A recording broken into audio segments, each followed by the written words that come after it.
Welcome to my channel set tax. Set tax சேனலுக்கு உங்களை அன்புடன் வரவேற்கிறேன். இன்றைய வீடியோவில் லாஸ்ட் இயர், அதாவது 2024 ஒரு வருஷத்தில் நான் எப்படி 1,00,000 ரூபாய்க்கு மேலே சேமித்தேன் அப்படிங்கிறத அந்த வீடியோவில் பார்க்க போகிறோம் டீட்டெயில்டாக. உங்கள் எல்லாருக்குமே தெரியும், என்னுடைய சேலரி 27,000 ரூபாய். இந்த 27,000 ரூபாய் சேலரியை வச்சு நான் எப்படி ஒரு வருஷத்தில் 1,00,000 ரூபாய்க்கு மேலே சேர்த்துருக்கேன் அப்படிங்கிற ஒரு டீட்டெயில்டு கால்குலேஷன் தான் இந்த வீடியோவில் நம்ம பார்க்க போகிறோம். நான் ஃபாலோ பண்ண மணி சேவிங் ரூல் என்ன அப்படின்னா 50-50 ரூல் தான். அதை எப்படி நான் அச்சீவ் பண்ணேன் அப்படிங்கிறதையுமே நான் இந்த வீடியோவில் டீட்டெயிலாக எக்ஸ்பிளைன் பண்ணியிருக்கேன். டீட்டெயில்டு கால்குலேஷன், அதுக்கப்புறம் நான் அந்த சேவிங்ஸ் பண்ணும் பொழுது எனக்கு என்னென்ன மாதிரியான வீண் செலவுகள் வந்துச்சு, அதை எப்படி நான் சமாளித்து இந்த 1,00,000 ரூபாய்க்கு மேலே சேமித்தேன். யூடியூப் இன்கம் நான் வருமானத்திலே சேர்க்க மாட்டேன். காரணம், அது 3 months ஒன்ஸ் தான் வரும். ஸோ அதனால் என்னோட யூடியூப் இன்கம் இல்லாமல் இருக்கக்கூடிய அந்த 27,000 ரூபா வருமானத்தில் நான் எப்படி 1,00,000 ரூபாய் சேமித்தேன் அப்படிங்கிறத வாங்க டீட்டெயில்டாக பார்க்கலாம் ஃப்ரெண்ட்ஸ். நம்ம ரெகுலர் சப்ஸ்கிரைபர்ஸ் எல்லாருக்குமே தெரியும், நான் பட்ஜெட் வீடியோ போடும்பொழுதே என்னுடைய மந்த்லி சேவிங்ஸ் பற்றியும் சொல்லிடுவேன். அதில் நான் இம்பார்ட்டண்ட்டாக சொல்கிறது பார்த்திங்கன்னா 4,000 ரூபாய் என்னுடைய சம்பளம் 27,000 ரூபாய் வந்ததுக்கப்புறம் அதை ஸ்ப்ளிட் பண்ணி 2ஆக பிரிச்சுருவேன். அந்த 4,000 ரூபாய் சேவிங்ஸில் பார்த்திங்கன்னா மொதல் 4,000 ரூபாயை நான் பார்த்திங்கன்னா போஸ்ட் ஆஃபீஸ் சேவிங்ஸ் அக்கௌண்ட்டில் போடுவேன். பிபிஎஃப் அப்புறம் எஸ்எஸ்ஏ 4 பேருக்கு 1000 பிரித்து வச்சுருவேன். 4,000 ரூபாயை நான் என்ன சொல்கிறது, எந்த செலவும் பண்ணுறதுக்கு முன்னாடியே சம்பளம் வந்த கையோட ஆன்லைன் டிரான்சாக்ஷன் போட்டுருவேன். அப்போ 4,000 ரூபா எவ்ரி மந்த் 1ஆம் தேதி ஆட்டோமேட்டிக்காக சேர்ந்துடும். இப்போ ஒரு மாதத்துக்கு நீங்கள் 4,000 ரூபாய் அப்படின்னா 12 மாதம் நான் போஸ்ட் ஆஃபீஸில் சேர்க்கக்கூடிய அமௌண்ட் பார்த்திங்கன்னா 48,000 ரூபாய். லாஸ்ட் இயர் நான் வட்டியே இல்லாமல் நான் சொல்கிறேன், நான் லாங் டேர்ம் சேவிங்ஸ் தான், பிபிஎஃபாக இருக்கட்டும் எஸ்எஸ்ஏவாக இருக்கட்டும், 4,000 ரூபாய் ஒரு மந்த்லி சேர்த்துட்டேன். ஸோ இப்போ லாஸ்ட் இயரில் ஒரு வருஷத்துக்கு 48,000 ரூபாய் சேமிச்சிருக்கேன். அப்போ பாருங்கள், இதை ஃபஸ்ட்டு கன்சிஸ்டண்ட்டாக செஞ்சிடணும். இதை ஆட்டோமேட்டிக்காக நீங்கள் செஞ்சிட்டிங்க அப்படின்னாலே பாதி கோல் நிறைவேறிடும். நம்மளோட சேவிங்ஸ் நம்ம எதுக்கு எடுத்து வைக்கணும் அப்படின்னு பிரித்ததுக்கப்புறம் டக்குன்னு அதுக்குன்னு ஒரு அக்கௌண்ட் வச்சு போட்டுடணும்.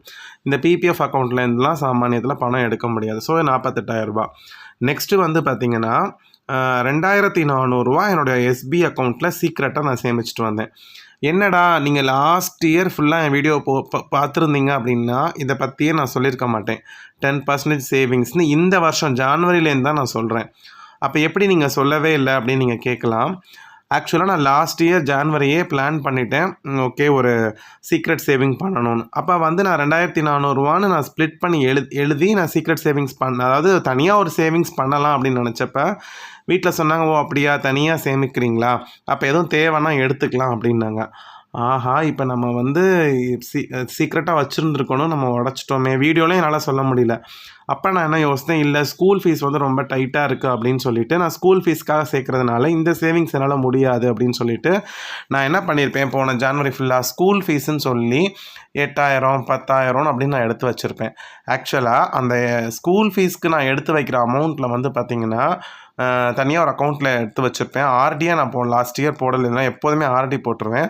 இந்த என்ன பண்ணிவிட்டு ஸ்கூல் ஃபீஸ் எடுத்து அந்த அக்கௌண்ட்டில் வச்சோன்னே 8,000 வச்சாலும் சரி, 10,000 வச்சாலும் சரி, 7,000 வச்சாலும் சரி, அதுலேருந்து 2,400 ரூபா நான் சீக்ரெட்டாக சேர்க்க ஆரம்பிச்சிட்டேன். பட் வீட்டை பொறுத்த மட்டும் நான் ஃபுல் அண்ட் ஃபுல் ஸ்கூல் சேவிங்ஸ்க்கு தான் அந்த சேவிங்ஸ் பண்ணுறேன் அப்படிங்கிறது தெரிஞ்சிருச்சு. ஏன்னா நான் சீக்ரெட்டாக அதை பண்ணேன். இன்கேஸ் இந்த மாதிரி ஒரு சேவிங்ஸ் போயிட்டுருக்குன்னா, ஒரு எமர்ஜென்சி வருதுன்னா அதுலேருந்து எடுத்துக்கலாம் அப்படிங்கிற ஒரு தாட் ப்ராசஸ் வரும். அதனால் இது சீக்ரெட்டாக பண்ணணும் அப்படிங்கிறதுனால தான் லாஸ்ட் இயர் வீடியோவில் நான் சொல்லவே இல்லை. பட் ஆனால் இந்த ஜான்வரி பிப்ரவரி வீடியோவில் நான் 10% சேவிங்ஸ்னு 2,400 ரூபா போட்டிருக்கேன். அதை லாஸ்ட் இயர்லேயும் பண்ணேன். பட் ஆனால் நான் அந்த வீடியோவில் சொல்லலை, ஸ்கூல் ஃபீஸ் எடுத்து வைக்கிற மாதிரி எடுத்து வச்சிட்டேன். ஸோ இதில் 2,400 ரூபா நான் எடுத்து வச்சதில் 28,800 ரூபா எனக்கு ஒரு வருஷத்துக்கு சேமிக்க முடிஞ்சுச்சு.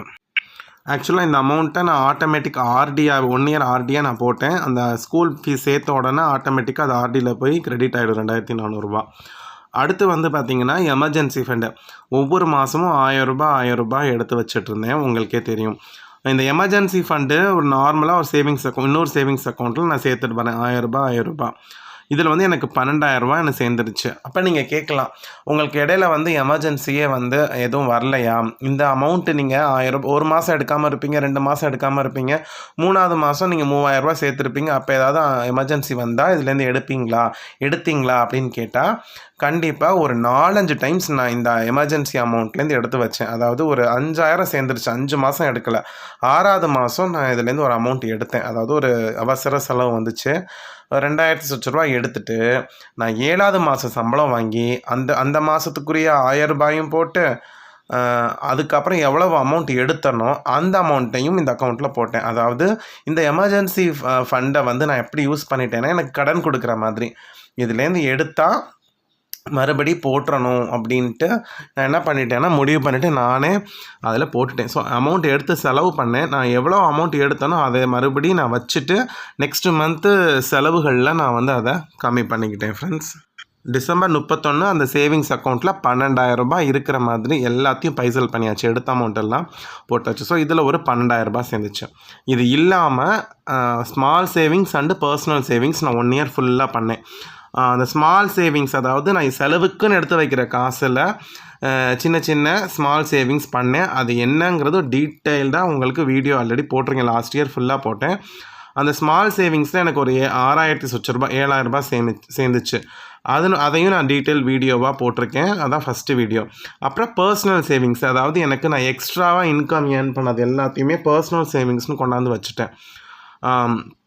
அது வந்து தனியாக ஒரு உண்டியலில் போட்டு வச்சு அதுக்கப்புறம் 1 இயருக்கு அப்புறம் தான் அந்த உண்டியல்லேருந்து எடுத்தேன். அதாவது எனக்கு வெளியில் அதாவது எக்ஸ்ட்ராவாக நான் ஒர்க் பண்ணி சேமித்த சின்ன சின்ன தொகைகள், இந்த ரெண்டையுமே நான் டீட்டெயில்டு வீடியோவை நான் போட்டிருக்கேன். ஸோ அதனால் மறுபடியும் எக்ஸ்பிளைன் பண்ணி உங்கள் நேரத்தை வீணாக்க விரும்பலை. இந்த வீடியோ பார்க்காதவங்களுக்காக இந்த 2 வீடியோட லிங்க் டிஸ்கிரிப்ஷன் பாக்ஸில் தரேன். ஸோ ரெண்டுமே சேர்த்து 16,000 ரூபாய் நான் சேமித்தேன் லாஸ்ட் இயர். இந்த 16,000 தான் வந்து இப்போ நான் 1 lakh சேவிங்ஸ் சேவிங்ஸ் சேலஞ்சுக்கு நான் யூஸ் பண்ண ஆரம்பிச்சிருக்கேன் இந்த வருஷத்தில். அப்போ 16,000 ரூபாய் இந்த சேவிங்ஸ் மூலமாக, small savings and personal savings மூலமாக எனக்கு 16,000 லம்பாக வந்து எனக்கு கிடச்சிச்சு. இதுக்கு முக்கியமான காரணம் என் செலவை நல்லா கண்ட்ரோல் பண்ணேன். அந்த செலவு செய்யும் பொழுது ஒரு அமௌண்ட்டை எடுத்து வைக்கிறது, சில்லறை காசுகள் சேமிப்பு, புது ரூபாயினோட சேமிப்பு, இந்த மாதிரி நிறையா சேமிப்பு பண்ணேன். டீட்டெயில் வீடியோ பாருங்கள், உங்களுக்கே புரியும். இப்போ மொத்தமாக வந்து பார்த்திங்கன்னா 28,800 ரூபா அந்த 2,400 எடுத்து வச்சதுலேருந்து கிடச்சிது. எமர்ஜென்சி அமௌண்ட் 1000 அதில் ஒரு 12,000, 4,000 ரூபாய் போஸ்ட் ஆஃபீஸில் கட்டினதில் ஒரு வருஷத்துக்கு 48,000 ரூபா கிடச்சிச்சு. அப்புறம் சிறு சேமிப்பு, அப்புறம் பர்சனல் சேவிங்ஸ், இதில் வந்து ஒரு 16,000 ரூபா. மொத்தமாக நான் கணக்கு பண்ணால் நான் லாஸ்ட் இயர் நான் எவ்வளவு சேமித்தேன் அப்படின்னு பார்த்தீங்கன்னா 1,408,000 ரூபா, 1,04,800 ரூபா சேமித்தேன். 1 லேக்கை வந்து நான் கிராஸ் பண்ணிட்டேன். இதில் ஏன் நீங்கள் யூடியூப் இன்கம்மை சேர்க்கலன்னு நீங்கள் கேட்பீங்க. யூடியூப் இன்கம் எனக்கு எவ்ரி 3 months தான் வரும். ஸோ அதனால் அதை நான் ஒரு வருமானமாக கன்சிடர் பண்ணல, என்னுடைய ஹாபியாக தான் நான் கன்சிடர் பண்ணி வீடியோ போட்டுட்ருக்கேன்.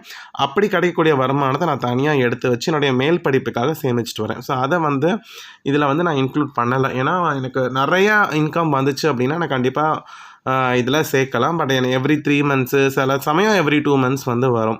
அந்த $100 ரீச் ஆகும். அப்போ எவ்ரி 2 months ஆர் 3 months வந்து எனக்கு ஒரு 8,000லேருந்து 10,000 வரைக்கும் கிடைக்கும். இதை நான் வந்து ஓப்பனாகவே சொல்கிறேன்.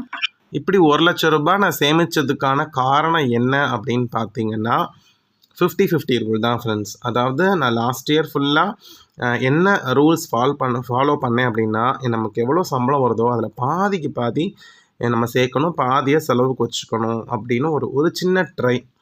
அப்போ எனக்கு இன்கம் 27,000 ரூபாய் வருதுன்னா எக்ஸ்பென்சஸ்க்கு ஒரு 14,000 ரூபாய், சேவிங்ஸ் 13,000 ரூபாய் எடுத்து வச்சிடணும். அந்த 13,000த்தில் ஸ்கூல் ஃபீஸ் போதுன்னு வச்சுக்கோங்க. எனிவேஸ் அது வந்து ஒரு பசங்களுக்காக சேர்க்குறது தானே, அதனால் 13,000 ரூபாய். அந்த 14,000த்துலேயே வந்து பார்த்திங்கன்னா சிறு சேமிப்புங்கிற பேரில் கொஞ்சம் கொஞ்சமாக நான் என்ன செஞ்சுருவேன், அதுலேருந்து சிறு சேமிப்புன்னு சொல்லி கொஞ்சம் எடுத்துடுவேன். ஸோ அதனால் மொத்தமாக 13,500 வச்சுக்கலாம்னு வச்சுக்கோங்களேன். அப்போ 50-50 ரூல்ஸை நான் ஃபாலோ பண்ணேன்.